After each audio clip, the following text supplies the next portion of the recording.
Najaf Ali health care में खुश आमदीद और मैं हूं नजफ अली। सऊदी खवातीन भी इस चीज के पीछे पागल हो गई हैं जिसका पाकिस्तानी लड़कियों को सबसे ज्यादा शौक है। नाजरीन, ऐसी कौन सी चीज है जिसके पीछे सऊदी खवातीन पागल हो गई हैं?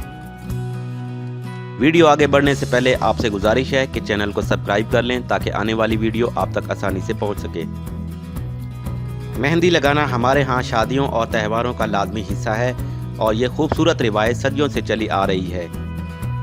सऊदी अरब के मशहूर जनादरिया मेले के मौका पर पहली बार रिवायती मेहंदी की ये दिलकश रिवायत मुतारिफ करवाई गई तो सऊदी खवातीन भी इसकी दीवानी हो गईं।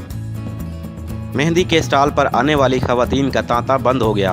अरब न्यूज़ के मुताबिक जनादरिया मेले के मौका पर मरियम अल शरीदा नामी खातून ने रिवायती मेहंदी लगाने का खसूसी स्टॉल कायम किया था। मेले में शिरकत के लिए आने वाली खवातीन का मरियम के स्टॉल पर हजूम रहा और वो मेहंदी से खूबसूरत फल बूटे अपने हाथों पर बनवाती रहीं। मरियम अपने काम की माहिर हैं और खवातीन के हाथों को मेहंदी लगाकर आर्ट के दिलकश नमूने में बदल देती हैं। उनके स्टॉल पर इंडियन मेहंदी, सूडानी मेहंदी, अमाराती मेहंदी, बहरीनी मेहंदी, मराकशी मेहंदी और दीगर कई ममालिक की मेहंदी के स्टॉल दस्तयाब थे। नाजरीन, अगर आपको हमारी वीडियो पसंद आई हो तो प्लीज़ लाइक और शेयर करना ना भूलें और चैनल को सब्सक्राइब करें ताकि आने वाली वीडियो आप तक आसानी से पहुंच सके।